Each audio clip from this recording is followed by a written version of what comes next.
Why more men than ever struggle with dating and finding the right girlfriend or life partner. If you're wondering why my voice sounds a little bit weird, it's because I went out last night in Dublin. We went to bars and clubs with a one-on-one client of mine. Usually 95% of the work I do is online, but every now and then somebody would like a little bit of individual attention to actually learn how to meet women in real life. I always say you don't have to go to bars and nightclubs, but they are a fun place.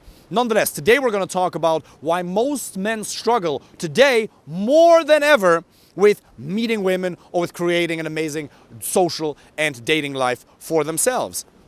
And if you pay attention to the ideas that I'm sharing with you here today in this beautiful spot here at the Irish Sea, you will truly be able to transform your mindset. And remember, it's thoughts, it's actions, and results. The results you've been able to create in your dating, your social life, or the ones you haven't been able to create came from the actions or the lack of actions you took. And when it comes to actions, it's always quality as well as quantity. Am I doing the right things and am I doing a sufficient amount? Our actions come from our thoughts and our emotions. So if you change your mindset by implementing some of the ideas that I'm offering you here today, you're going to be able to truly change the results in your life.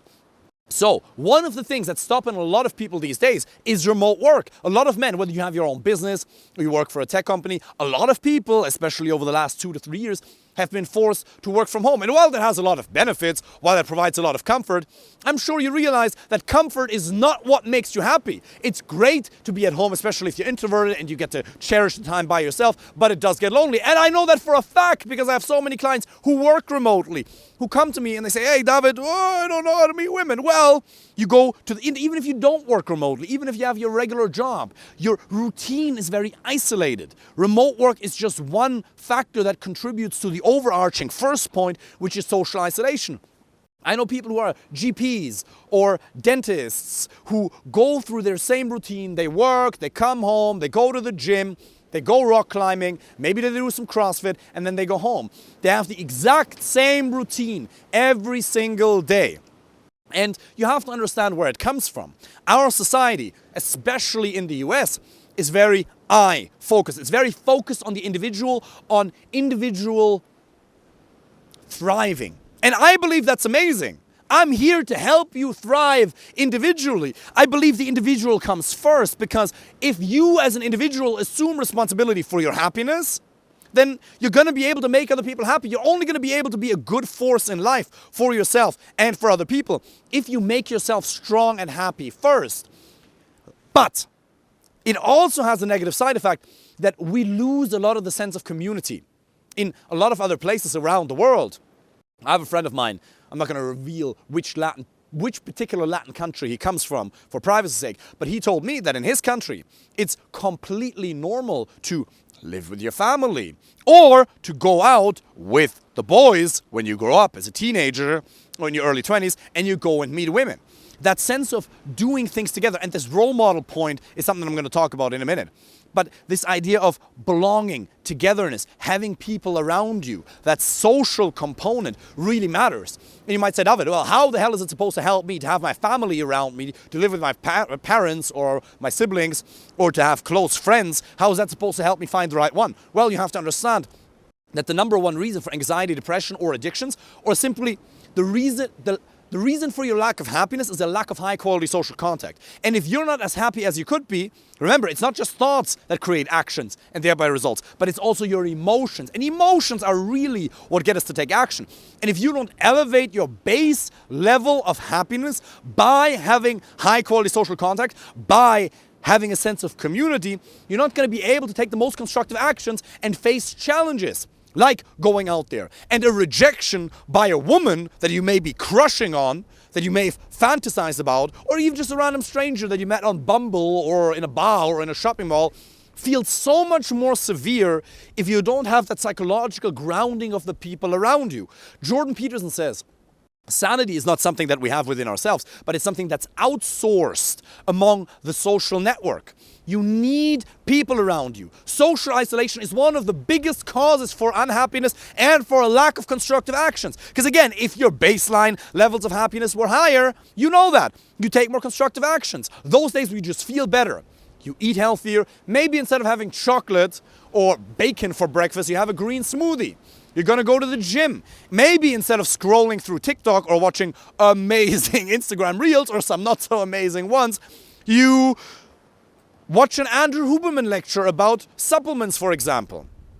The way you interact with life really depends on how you feel. And the social connection component is so important. So what can you do if you work in remote? What can you do if you, I don't know, just go through the exact same routine? Let's say you're a doctor or you're a lawyer and you go through the exact same routine every single day and you just have no way to meet people. Well, one thing you can do is meet up. Okay, go to meetup.com, I believe that's the website, and you can start meeting people there. You can meet people in general, and you can meet women. Now, I'm gonna tell you the way it is. 19 out of 20 people, 18 out of 20 people during a meetup event, you're not gonna wanna spend time with. That is absolutely gonna be the case, because it's just gonna be the case. Just accept it. It will go too far for this particular video. But nonetheless, if you go there, and you quickly screen through the people who are at the particular event, if you go hiking, for example, you're going to find one or two people you may want to get to know more. So another thing you can do is if you go to a gym, attend a couple of classes. If you go rock climbing, if you go to not FlyFit, what is it called? Not when people do the exercises. What the fuck is it called? CrossFit, exactly. Thank you so much. When you go to CrossFit, actually talk to the people there.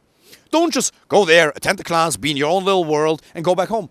Use the opportunities you already have to socialize. It's super important, okay? So you have to infuse your day-to-day life with opportunities to meet people. Go to shopping malls, approach women there. Go to a Starbucks. Go to bars and nightclubs. It's super, super important that you break your daily routine, that you get out of the rut. Because if you're socially isolated, you're not going to feel as good and you're not going to take constructive action. And you're simply not going to have opportunities to meet the most amount of women. And now more than ever, a lot of men also struggle, second point, because, yeah, the sense of community, we talked about that.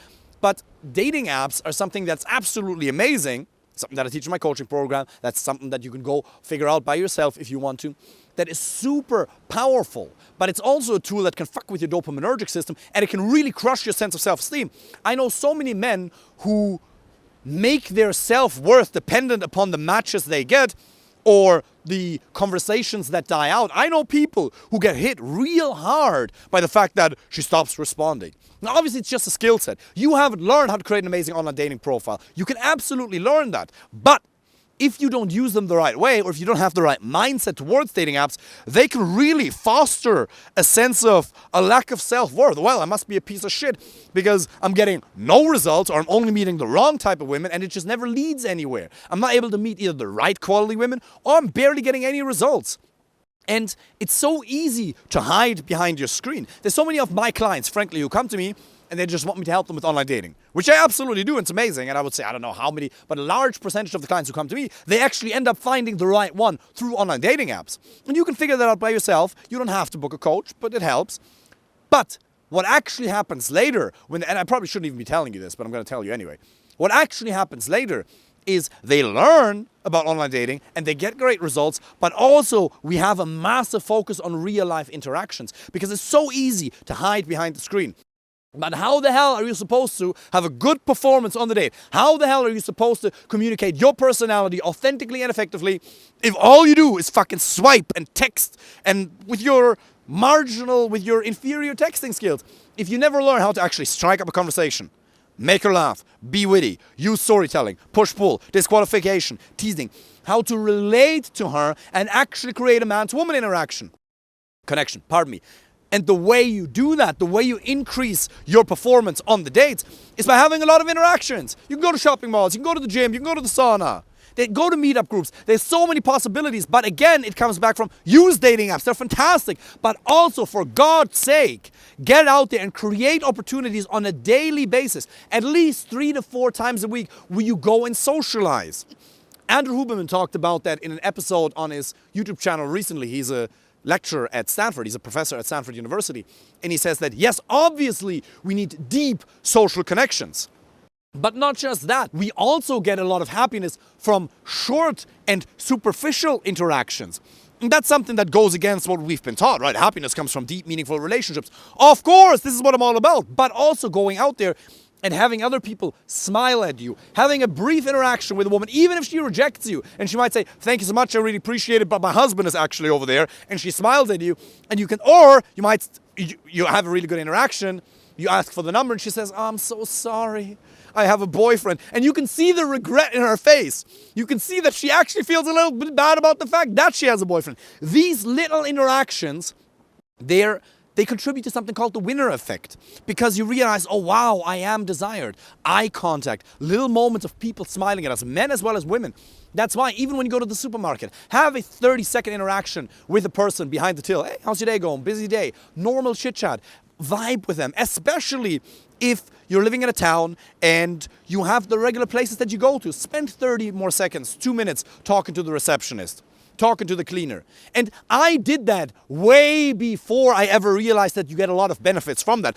If you're actually really nice to people, the probability that you're going to be able to cash in on that at some point is really high. But that's only something that I learned years and years later when I went deep into personal development. Even though I sucked with women, one thing I always like to do is talk to people everywhere. Because I don't like to think of people in terms of hierarchies, or this person has more status than that. I think we all do that intuitively to a certain extent. But I don't like to think of people in terms of the value they can contribute to me, but just the connection I feel with them. Do I enjoy spending time with them? Is that a positive person? Can I make their life better? Can I make their day 15% better, 7% better? And my own, can I just pump my own emotional state by having a short little positive interaction? And I used to do that. I used to go to this one particular gym in Dublin. And there was this cleaner, his name is Hadi. And I used to speak with him for many years. Every time I went there, I had a conversation with him, little chat. He was a little bit negative and he tended to complain about life quite a bit. And I didn't go into the negativity. Right? With these people, you don't have to make them your best friend. But when you're there, have a nice little interaction. Be genuine. Be respectful. I also try to guide him in a little bit of the right direction. I try to nudge him and recommend certain audiobooks to him. So I try to influence him a little bit. Whether that works or not, that's up to him. Right? You are not entitled to the harvest, but sometimes only to the plants you seed, to the seeds you plant. My apologies. Nonetheless, a short little interaction, that made me happy. Use the opportunities you have in your day-to-day life to break the rut. So, dating apps are amazing, but real-life interactions also super important. Next one. One of the reasons a lot of men struggle these days is Instagram. 20 years ago, even 15 years ago, you could live in a small little remote village. There is a beautiful woman, and she doesn't actually realize that she's super beautiful, and based on her beauty, she has inherent value. It's this typical girl, she's in the village, everybody wants her, but she doesn't actually realize how wanted she is. Now with Instagram, women, all they have to do is post a couple of TikTok videos, a couple of Instagram reels, they get an above average level of likes, and she realizes, oh wow, I must have a significant amount of value in this dating market, and thereby, she's obviously, because of hypergamy, gonna gravitate naturally towards the best options. Back in the day, you could just by coincidence end up with a beautiful woman, with an amazing woman, purely because you were in her proximity. But her social circle is not just her village, or her town, or even New York anymore. It's the entire world. And if you're not careful, she gets flown out by people from New York to Miami. There's long-distance relationships. Long-distance relationships are a terrible idea. But if you meet somebody, you can be long-distance for a short period of time and then move together. That's one way of doing it. But you have to understand that if you don't learn to stand out with your communication skills, which most men haven't practiced for the reasons we addressed before, then you're not going to be able to attract really high quality women because they have so many options available to themselves. The cool thing is you're already a high quality man. You already have so many things that you're doing well.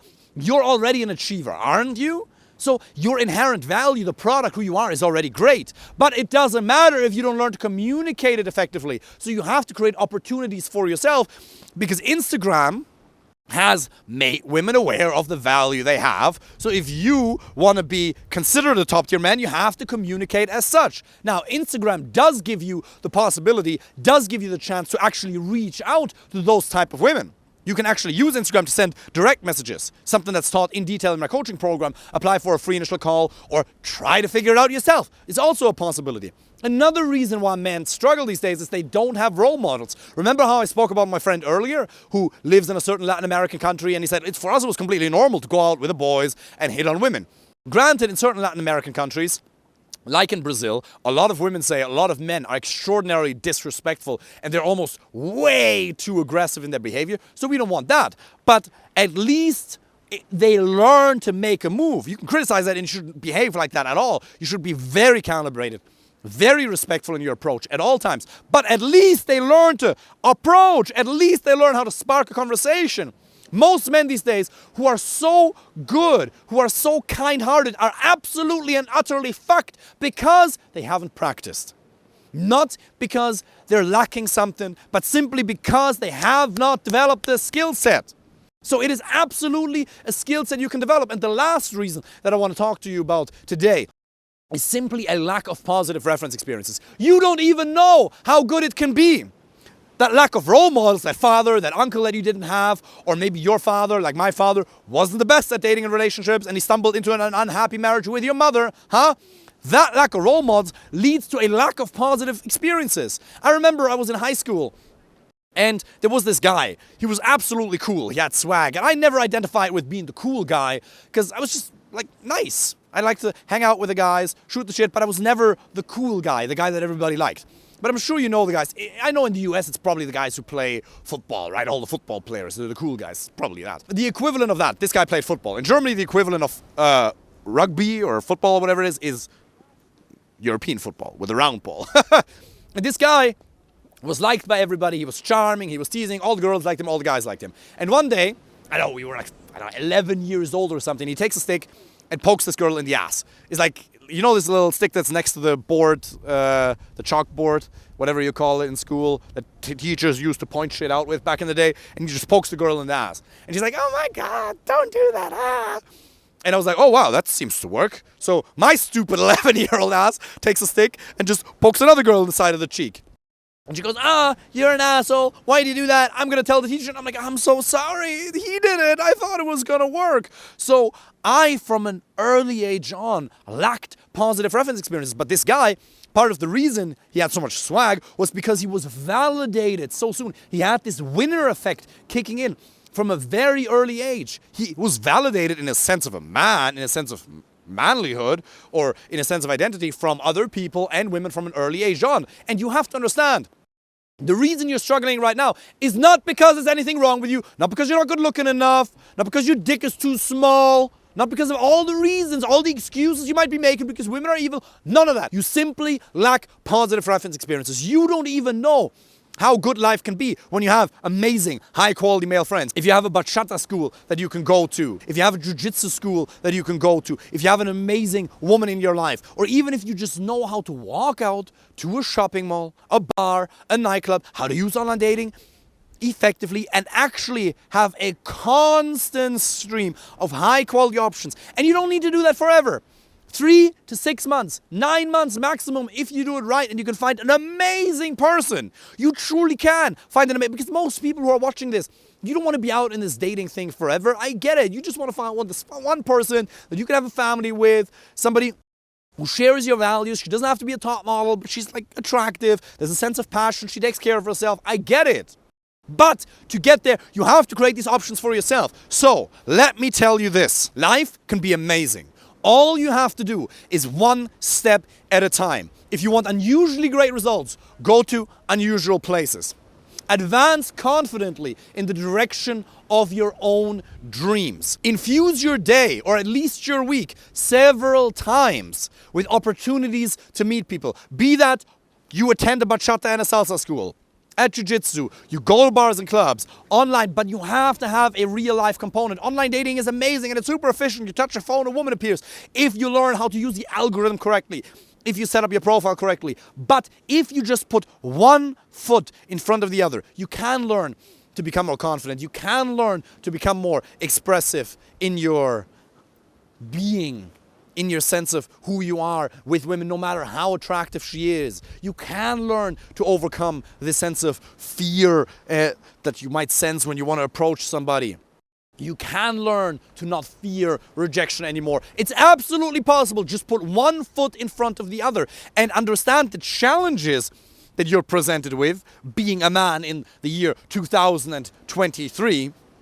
But also understand the opportunities you have. You have the opportunity that even if you work remotely, you can infuse your day with opportunities to meet amazing women as well as high quality men. If you want my help, apply for a free initial consultation call. Nonetheless, take some action. Take care.